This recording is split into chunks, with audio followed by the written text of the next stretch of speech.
I'm Paul. I'm Mia. Today on the show, we're talking about Lorde's new album, The New Media Circuit, a cool video about street photography, and a few more things. This is Gems of the Internet. So my first gem is a podcast called Can I Walk With You? One thing that I noticed immediately is that all of the episodes are titled, I Asked Strangers If I Could Walk With Them. They're all titled the same thing. Yeah, they're all titled the same thing. All the thumbnails look the same. Interesting. Where it's the host, Therapuss, walking with a stranger on the street that she finds. Right. And yeah, it's very vulnerable. Like I wouldn't say secondhand embarrassment is what I get, but I'm like kind of scared for someone to say no, because each episode is like, oh, do you mind? Like, do you have a minute for me to walk alongside you? Excuse me, do you have a moment by any chance? Sure, what's up? I just asked people if I could walk with them and have a conversation. Sure. And she's so like open and vulnerable and like genuine that I feel like people are generally struck like by her. I don't know. She has like a warm energy. Like on a deeper level, who would you say you are? Oh, on a deeper level, it's a little crazy. Why is it crazy? I wouldn't know. I don't think I've ever asked myself that. Really? If someone came up to you in New York and For sure. would you do it? Yeah, like, especially like as she's a lady, so I'm Right. like, okay, this is like not as scary. Yeah. But, if a guy was like, yo, like you want to talk, I'd be like, okay, no, I just have headphones on. Yeah. So. I had never heard of this before. So I actually discovered her on TikTok. So Okay. I think it's interesting to kind of note that this does really well on short form. Like she has the full episodes on YouTube, but I came across them on TikTok. Right. I don't know. I think you're able to understand the format really quickly. Right. And so just that like hook, like, can I walk with you? Yeah. It's so good. It's and this also iconic New York guy. something that I didn't even really notice as something that's interesting about that show, and I'm sure it makes every show more interesting, is like the background people, like the people that they walk by, and you're kind of people watching in a podcast. So it's like in she addition, keeps it all in. yeah, and like there's like random kids riding by on a bike, or like there was a moment and they kind of walked by some people and they looked like they were kind of arguing, and I was like, what's going on there? Like, but they just keep walking. They don't care. Like, and it's really like a stripped down production. Like she and the guests just have little lav mics. It's not like a boom following them like on the street. Do we know how they're filming this? I think it's just her with the lav, and like I don't know exactly, like, to answer your question. I think someone is just kind of following them with probably like a small DSLR or something. I was picturing like a sort of almost like spy equipment, like backpack that they like rigged out to like go on someone's back, and then they have like, it's got to be a DJI Osmo like pocket, a little small, like the little form thing factor. that has like the stabilization, like, because I'm like, someone can't be walking backwards, but then it cuts to these shots that are like telephoto spy shot. Yeah, like telephoto, like B-roll yeah, kind of thing. and I'm like, I wonder if someone's in a car or something. It was so interesting, and it was so well done, and they sounded so good. And like, I also, there's one part in that episode particular where ambulance is going by, and she's like trying to get him to stop talking, but then what he says is like so profound. He's like, sometimes you just have to like roll with it or whatever. Like he says something like that, and it fits the actual situation. Yeah, it was perfect. I was like, this is like a perfect little moment. Let's wait for the ambulance. I kind of think what you see is what you get.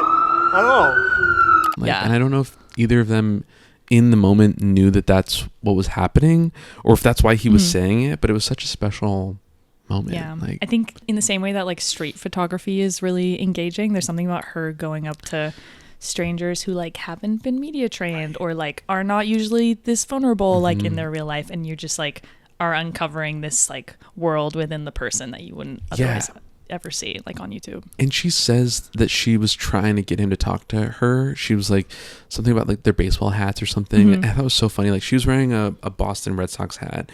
He was wearing a Yankees hat, but his had two Yankees logos on it, which just to me felt funny because she was wearing one with one logo and then his had two. It's like he was like, I'm a bigger fan than you. But it's also like those don't normally ever talk to each other. And that was like one of the first things he said. He was like, why are you wearing a Boston hat in New York? Like, and then she's like, I'm not even a fan. I just wear this. And then I was thinking like, that probably is a tactic that works a lot for her in New York. And I wonder, is she always wearing it in the other episodes? Or like, just to get people's attention, like, because it's sort of like a stylish thing, but then also it's like controversial. Having fan gear in general, I feel like could break the ice easily. Because could be a little tangent, but I went to an Angel City game like 2 weeks ago, and we were my girlfriend and I were walking to the train station, and we saw someone else wearing an Angel City hat, and we were kind of worried, like, we're not on public transit all the time, like in LA, like it's such a different culture. Right. We weren't sure if we would like see other fans on the train, but there's an immediate like, you're part of my community, and then we just started chatting about it. It feels good. That's fun. That's a good vibe. But I love this episode. I want to watch more of them. It's one of those ideas where I'm like, why didn't I think of that? Yeah. Like, simple such a idea, simple but idea. yeah, it could have completely failed. And I'm For sure sure. like there's certain episodes, or there's certain takes where people are just ignoring her on the street, and it didn't work out. But the ones that do are worth it. It definitely takes a certain kind of person to host that. Like, and she felt like she knew exactly what she was doing. And like, had the confidence and just sort of vibe to do that. Yeah, she has like not to like psychoanalyze or get too deep into who she is as a person, because clearly I don't know her, but she has like a quiet confidence where she's like unshaken, but also not intimidating, like going up to people. Like, I feel like if someone says no, she's like, oh, no worries, like I'll just find the next person who wants to engage. Exactly. Okay, so what's your first gem? Okay, my first gem I'm very excited about. It's the Derrick G and Lorde interview. I saw the teaser. I'm really not a hit. Like, I make music. What's a hit? But I'm not a hit.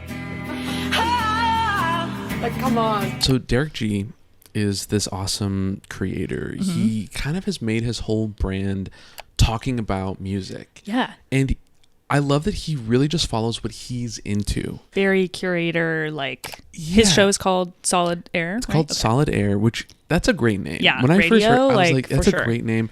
I learned that that's actually a name of a song that he's like referencing. Like, I didn't know and that. I listened to the song, and it's exactly know. It's kind of exactly the vibe of music that he like talks about. It's just kind of like got some sort of like 90s kind of pop, kind of like indie vibe. I thought it was like a radio kind of gear reference, like Good Tape or something. I thought the same thing, but I subscribed to his Patreon to watch this episode because my friend Katie was telling me that the beginning of the Patreon only one, there's like, I think it's like 5 or 10 minutes of just audio, and you can hear him like making coffee, and you hear Lorde's like manager, like PR person come in. Okay, you get the BTS audio. It's so just like intimate, and you're just like in there, and like I loved hearing that, and like you hear Ella come in, and he's like, "Oh, I'm making a coffee." Like, it's really sweet, and it's nice, and then like they start the episode, and you hear everything that normally gets cut out, but like the access that Derrick has to her, like, is that. It's not necessarily the interview. It's like the interstitial kind of moments with the like A-list guests. Yeah. It just felt so like cozy and cool, and it's just like something that you like don't hear a lot. And also I'm like, this is perfect Patreon only content. Exclusive. Like, I'm like, this is what you want, because maybe Lorde's like, oh, I don't want people to hear all that or whatever. And it's not like they said anything that revealing, but it did feel very exclusive, and I was like, this is worth $5 a month just to listen to this. So that alone was awesome. There's a shot that's like a sort of just like B camera that's down the hallway. Oh yeah, the hallway shot. So that feels really intimate too, because you're in his house. Yeah. So, and that's the other thing. It's like literally in his house. So you hear him in the kitchen and everything. He has a camera like sort of down the hallway, and there's this like nice little archway that leads into like the room that they're in, which is a perfect shot to have, because the whole vibe is just him and Ella, that's Lorde. They're just Ella Yelich O'Connor. They're just like sitting, hanging out, drinking a coffee, listening to music. And so for some moments they aren't really talking, and it'll cut to this wide shot that's sort of like down the hallway, and it's just like such a vibe. They're just like so bobbing nice. their heads. And the little title card comes up, says the name and artist and year. Like, I remember when he came out with the teaser, because I also joined the Patreon just to watch the episode. Nice. Most teasers, if they're really good, sometimes you're left not fully angry, but you're like, oh, like I wish this would just come out. Like, it's kind of frustrating to not get it. But it was the hallway shot, and the person was blurred, and I remember being like, that's intriguing. So the teaser did a good job of like making me interested, but not like PO'd. Yes. Yeah. You're like, who is it going to be? Yeah. It was like artfully done. I was shocked when it was Lorde. I was like, wow, that's a big one. Yeah. Like, that was a pretty big guest for Derrick to book. And that kind of reminded me of this Vulture article I read called like something along the lines of, is YouTube the new media circuit? Yes. Just how we're seeing these like A-listers go on these more niche like YouTube shows, like Timothy Chalamet being on Brittany Broski's show, and like Theo Vaughn, and what else? Nardwar he was on, and I was like, okay, someone's publicist is really paying attention to what the kids are watching, and I think that's the new like booking with like a late night guest. I love that, and I think that we're only going to be seeing more of that kind of thing because so many people are watching YouTube. It really does feel like that's the new Tonight Show. Like, I'm not going to really watch a guest on Jimmy Fallon anymore because it's more fun to listen to them talk on a podcast for over an hour. It is interesting, like, how are these people ending up on those shows? Like, is there just like... I think they have media strategists, and publicists, it's like, it's kind of crazy. Yeah. My sister-in-law is a publicist, and I texted her this article, and I was like, just so you know, like, I don't know, because I don't even know if you're not a viewer of that show, you wouldn't otherwise know to book them on it, because it's not the normal like circuit that everyone kind of touches on. Hot Ones feels like they're the king of this, or maybe they were just first to it or something, because it's like I felt like I started seeing them have guests on for big movies and TV shows like before even smaller podcasts. But even now, like Derrick G, like he's like not a small creator, but he's not a huge creator. He's getting people like Lorde. Like, it's awesome. I think the smaller formats let us see like more of what the person is actually interested in. I don't know. It's like more of their personality comes out. Like Hot Ones uses the hot sauce to disarm like Charlize Theron, but with Derrick G, like Lorde is just bringing in her genuine like favorite music. She's just constantly listening to like fun music. And I love, like, I will say one thing in the beginning, he says like, I don't even have questions for you, like that we're just gonna listen to music, which sounds cool. And then like as it goes on, you're like, this guy had questions the whole time. Like it's like he literally is like, at the end he's like, I've got a message from a fan of yours, and it's like this other musician, and I'm like, you said you didn't have questions, and you literally have like a pre-recorded question from another person. Like, you can't waste the opportunity. I know. I was like, of course he had something, but I did like in the beginning, I was like, wow, this could be really cool. Maybe just to disarm a little bit. It did feel like that. And also one other thing is like, in the beginning, Lorde is like, I'm not a head. Like, do you know what I mean? Like, like a music head? Yeah, like I'm not like a music head. But he interpreted it as she's not ahead of the game. Like, I'm not, of the trends? Yeah, like I'm not like ahead of like the trends of music. And so the whole episode, she kept saying like, I'm not ahead. And then he was like, what do you mean? You are ahead. Like, there was like he thought she was like roasting herself. Yeah. It was kind of awkward. But it's the accents. That was the only thing where I was like, this is funny. Because I'm like, I think he just didn't get it. Yeah. I think I remember her saying, I'm not a head, I'm a heart, which is right. Yeah, she said, cute. I'm not a head, I'm a body. Yeah, or a body. Like, like she just feels what is good and doesn't necessarily like listen to each synth. Maybe he got it in that moment, but maybe not. Yeah. I could keep talking about this forever, but let's move on to your second gem. So my second gem is by Karl Shakur, and it's called Master Street Photography in 15 Minutes. Yeah. And he's giving advice on how to improve your street photography.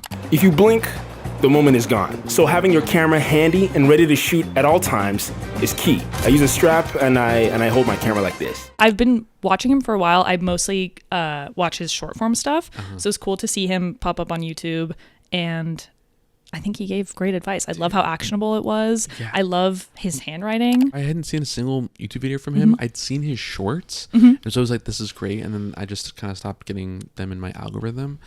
But the whole video, I mean, he kept the same energy and vibe and very energetic, through the whole thing. And it just felt so fresh and cool. And I'm like, I'm a fan. I subscribed. I need to watch more of his stuff.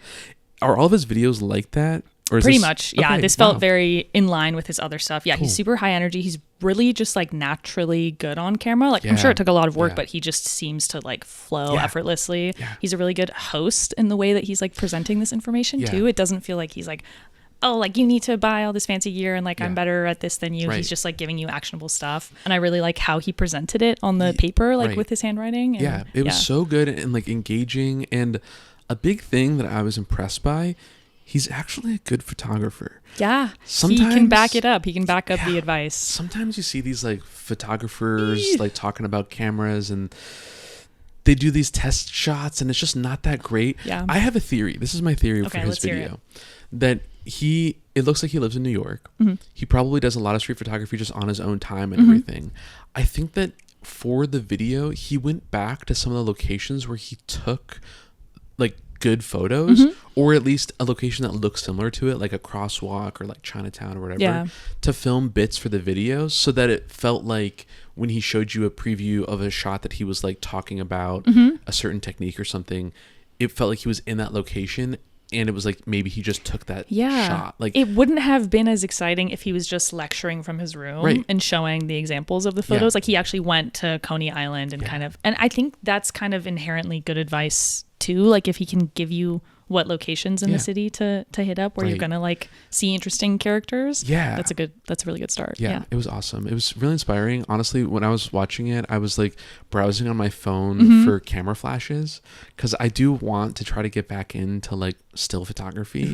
And I think having a flash would be a fun like exercise. Is that's that little thing that goes on top of the camera? Yeah, what I was gonna do is get one that could hook up to the camera and then I could hold with my hand so that I could kind of like get different angles because you don't always want it to come right from the camera sometimes.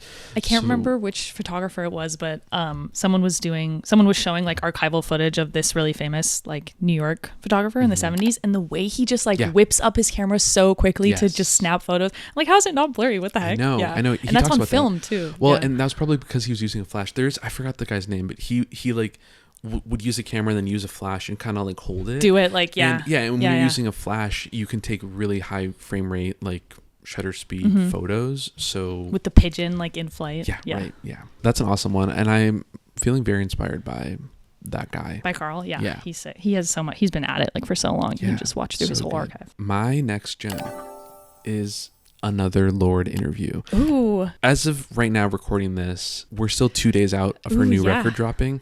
So my next gem is Jake, Shane, and Lorde. Oh, fun. On Jake's podcast. Therapuss. Which I still don't feel super great saying out loud. But he runs with that in such a way. He really owns it, and I love it. It's a reference to octopus because the show started as a food review show, and then he would try like calamari and various squid meals, Really? and then he would be like tentacles up, like 10 tents up, and he's like octopuses. I don't know, Jake. That's funny. He just rolled with it. He's a funny guy. I had never listened or watched any of these episodes.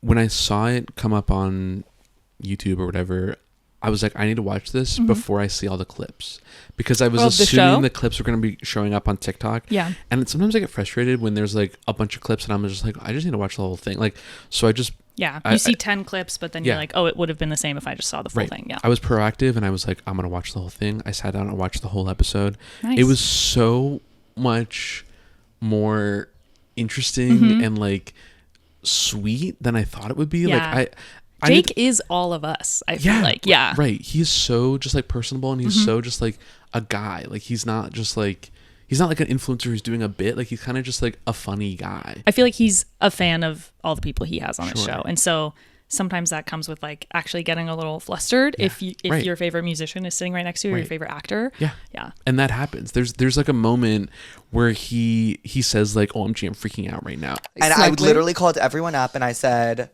this is a 911. Lorde is coming in on Saturday. I'm sick about it, and cancel your plans. You're way too cute. I love you. I really do. But just in that moment, he like disarms the entire vibe. Like it felt like but he plays it cool. Like it's not like it's super hard to watch or anything, but I'm like, you can tell that he's a little nervous to have like Lorde sitting like in his house. And then he says that, and then they kind of like talk, and it just like gets into this great conversation. I've listened to the episode twice. Oh, fully through? I watched oh my gosh. I watched it the first time, and then I did audio only on a flight recently. I was like, I just want to listen to it again. How did those compare? Watching it and listening? He appears less nervous in the audio only because you can't see him or whatever. He's not like getting red. But watching it is so sweet. Like, and like her reaction to him is so sweet. So I'd recommend watching it because it's just like cool. There's a part where they get into talking about going on tour. Okay. And that was so sweet because like they were connecting on this thing. Like it's because he went on tour with his actual podcast too. Yeah, and it's like hard for everyone. Right. He does like a podcast tour, and he's done it like once or twice. And it's just so sweet. They were like comparing notes. Like, do you like taking the bus? Like, do you sleep on the bus? Cute. Like, Lorde's like, I've been at this since I was 16. Right. So, And they're both like, it was just so sweet. So I would recommend listening to that. Also, you get a lot of cool insight from Lorde. I really feel like something about this record rollout, she's doing more press than we've ever seen her do. She's very reclusive otherwise, right? Yeah. Yeah. Which makes sense. She's kind of like, it's interesting because she got famous so young at such like a formative age. I feel like you kind of have to like carve out your own time and like hang out with your own friends still. Yeah. And I feel like she's like owning it now. She's like, I'm a pop star. Like I'm not going to hide from that. Yeah. Okay. That's enough Lorde talk. Let's get on to your next gem. My next gem is from this mysterious YouTube channel called Make Art Not Content that I've kind of been clicking on every so often. The thumbnails are really good. It's faceless and it uses a lot of like archival and interview footage. Right. But this specific video is called Basquiat's Work Ethic. Jean-Michel Basquiat had endless inspiration. He was the embodiment of artistic flow. And while most artists will never approach anything close to his once-in-a-generation talent, there are a few things you can learn from his work methods that will help you tap into your own creative genius. This was a great video. I'm glad you liked it. I'm surprised I'd never seen this creator before. I love that the tagline or like the title of the creator is Make Art Not Content. That's kind of been a Patreon like catchphrase for the last year. The video had a bit of a interesting aesthetic to it. Yeah. I don't know. It's all archival footage of Basquiat. I don't know if he got it from like a movie or a documentary or something. That part I love. What I'm talking about is like the sort of strange like sound effects. Oh, echoey like, when he's making a point. It's like you it's have to make art. Study, memorize, and internalize. I was watching it like late last night and it was actually making me feel a little spooked. Like, like, it here? was a little bit scary. Like, like not like scary, but I was just sort of like, this is making me feel uncomfortable. But it's He's a great kind video. of imploring you. Yeah, right. Yeah. But maybe that's just like, I don't know if it's his aesthetic for every video. I only watch this one on his channel, but I love learning about any artist from that period. Andy Warhol, Basquiat, Keith Haring.